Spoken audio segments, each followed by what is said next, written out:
Entrou água e o barco está afundando. As caras começam a se mostrar. E tudo que estava escondido aparece na luz do dia. Lembra quando acusaram o presidente Lula de ter indicado o seu próprio advogado para uma vaga no Supremo Tribunal Federal? Pois é, naquele aspecto não valeu o princípio constitucional da impessoalidade, não foi? Muitos disseram que ele iria seguir as determinações de quem o colocou no cargo. Outros disseram que não, que era um excelente advogado, jurista e que não iria fazer nada apenas do agrado do presidente do Executivo. E assim foi no início mesmo. Cristiano Zanin chegou a discordar de algumas ações que eram do interesse do presidente Lula. E muita gente disse, está vendo aí? Não tem nada a ver. Poderia ter sido isso uma estratégia de começo, apenas? E que, com o passar do tempo, as coisas se revelariam? Não se sabe.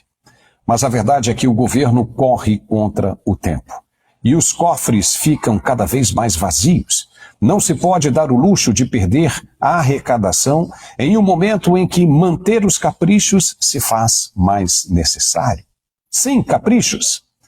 Estado inflado de ministérios que não servem para absolutamente nada. E aí, o que acontece? Entra em cena um entendimento amigo, companheiro, uma mão para ajudar em um momento de crise. O ministro cancelou a desoneração da folha de pagamento para todos os 17 setores da economia. Mas como assim? Sendo que já havia acordos com relação à matéria aprovada pelo Congresso? O ministro Haddad já estava até conformado? Só que não. O governo entrou com uma ação e o ministro Zanin atendeu. O caso está sendo julgado pelos outros ministros da Corte em plenário virtual. Eles vão decidir se mantém ou não o veto do ministro Zanin. Gilmar Mendes e Flávio Dino, vejam só, já votaram com o relator pela manutenção do veto. Ou seja, Flávio Dino era do governo até um dia desses. Os ministros têm até o dia 6 de maio para decidir se mantém ou não a decisão de Zanin.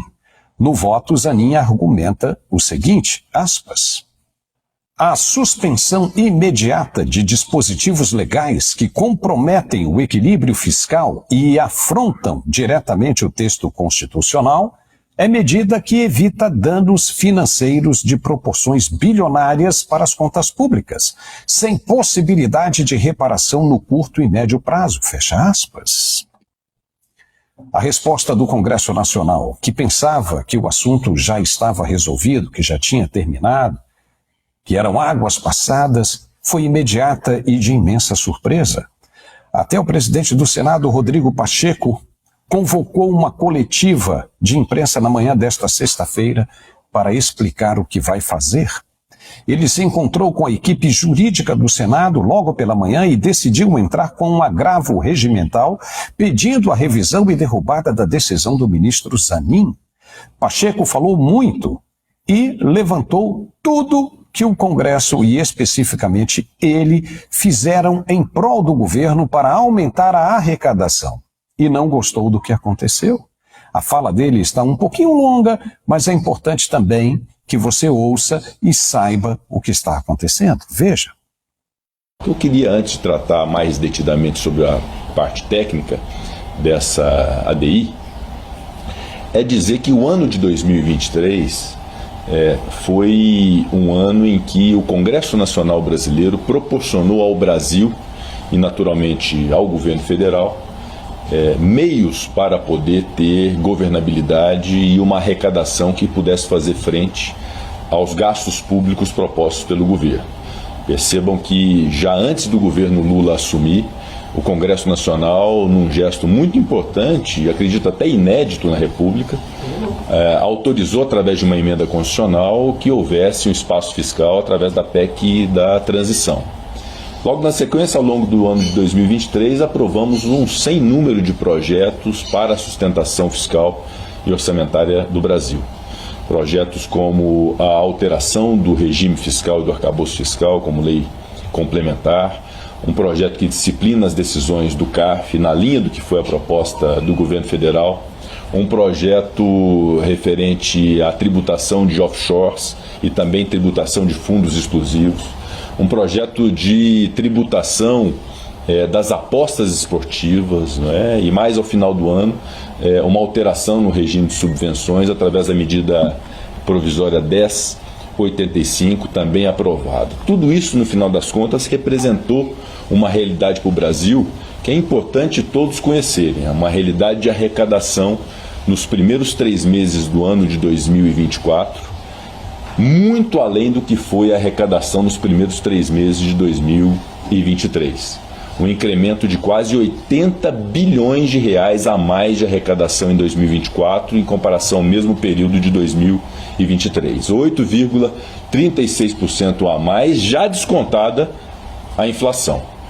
E esse foi um trabalho da Câmara dos Deputados, um trabalho do Senado Federal, um engajamento muito forte em casas em que o governo não tem maioria, justamente para que pudéssemos proporcionar uma arrecadação que fizesse frente aos gastos públicos e a proposta e o planejamento do governo para o Brasil.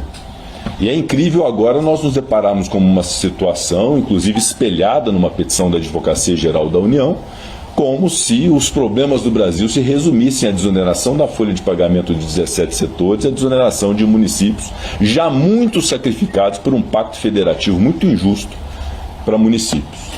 Portanto, isso definitivamente não é verdade dentro de um contexto que é o contexto em que a arrecadação proporcionada pelas medidas do Congresso Nacional foram muito além do que o impacto orçamentário e financeiro dessas duas medidas de desoneração de folha para setores da economia, justamente para que possam manter a empregabilidade. A razão de ser é esta: esses setores são autoempregadores, a folha de pagamento tem um grande impacto na sobrevivência desses setores, eles geraram emprego mais do que a média dos outros setores nacionalmente. Então há uma lógica da prorrogação dessa desoneração que, aliás, vem desde 2011, não é fato novo, não é uma novidade aqui desse Congresso Nacional nesse instante. Me diga o que você viu nessa fala de Rodrigo Pacheco. O que eu vi foi o que dissemos no início: o barco está afundando e nenhum acordo acertado no princípio conseguirá ser cumprido. O governo não abre mão da gastança e não tem mais dinheiro para bancar o desperdício. Então, lamenta, mas não pode abrir mão de nenhuma arrecadação. Por isso, a AGU, que é a Advocacia Geral da União, a pedido do presidente, entrou no Supremo e as caras começaram a aparecer. A coisa só vai piorar de agora em diante, infelizmente. Nem que se tribute o vento que sopra em seus cabelos e o ar que você respira vai ser o suficiente para cobrir as contas do governo. E aí, quem vai aguentar essa corda espremendo na cintura de agora em diante? Quem? Não vai ter jeito.